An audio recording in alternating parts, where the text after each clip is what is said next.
again for attending. I'm Christine Ostrowski. I'm a member of the KFL PAC Board of Directors.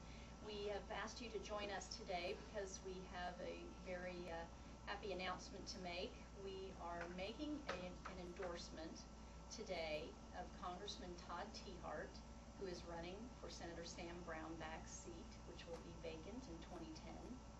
And we made our decision, our unanimous decision, based on two things. Number one, Congressman Tiahrt's pro-life voting record, and number two, his efforts, constant efforts, on behalf of life and human life-related issues.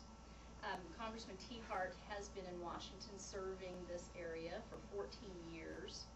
He has been very determined in his efforts in Congress and even in his private life, speaking engagements, showing up at our annual March for Life in Washington, D.C., and being very consistent on working on behalf of human life. He has a very clear understanding of the fact that things like adult stem cell research really is the way to go when we're talking about cures that save lives.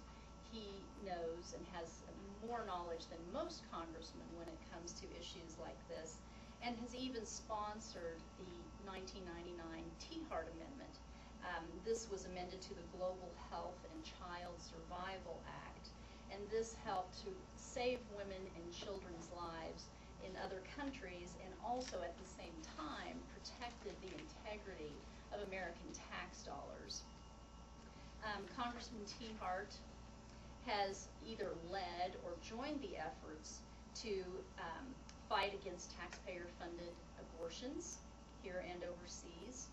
He has protected the conscience rights of doctors and other healthcare workers. He has supported the Unborn Victims of Violence Act, also known as Lacey and Connor's Law. He helped establish adoption tax credits. He worked to defend Terri Schiavo's right to life. He's also stood up and spoken out when things like healthcare rationing, which can affect human life issues, are on the table. He's supported the child custody protection laws, especially those that have to do with proper parental notice and consent, and the list goes on and on. As I mentioned earlier, Congressman Tiahrt has had a record, a 100% pro-life voting record with the National Right to Life Committee. He's received numerous awards over the years for his efforts. He spoke, I think last year, at the Filipino Family Foundation and was given their highest honor for all of his awards. And as if that isn't enough, his wife Vicki has also helped him out. So it's really been a family effort, and not just something when the cameras are turned on, not just something when it's time to take a vote, but something in their private, personal lives as well. And because of that, we are very grateful. So the question might arise, why this race, why this candidate, and why now? We usually aren't thinking too much about cold November days when it's sweltering in June and the election is more than a year away.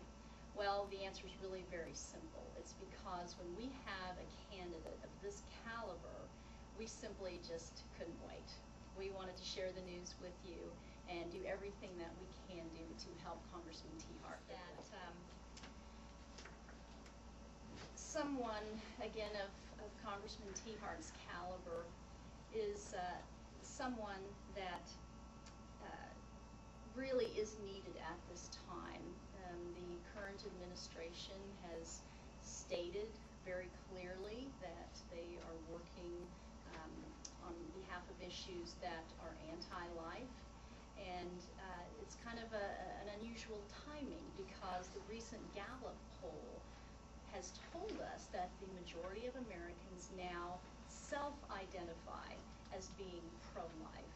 So in times like these, so very uncertain, it's really, really important that we support candidates like Congressman Tiahrt, who are head and shoulders above so many others who maybe talk about being pro-life, but don't actually walk the walk when it comes to being pro-life. As I mentioned earlier too, his wife Vicki were pro-life long before they were involved in politics, and they have been friends of Kansans for Life for many years. Honestly, as I said earlier, when we have a candidate of this caliber, we just couldn't wait to tell people.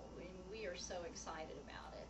And yes, it always, campaigns take so long to gear up and to get going and to get the message out. But really, in this day and age, that's kind of what we would expect because of the size of the population that we're dealing with, all the different forms of media. It does take time, even though the message can be spread quickly. It's not as quick when you actually want to meet people, when you want to shake their hands, when you want to speak to them, when you want to find out what their concerns are. So it does take our candidates a lot of time to get around and to meet people. So again, even though people in a hot June summer are not thinking about voting on a cold November day, it really is time to begin to educate ourselves about the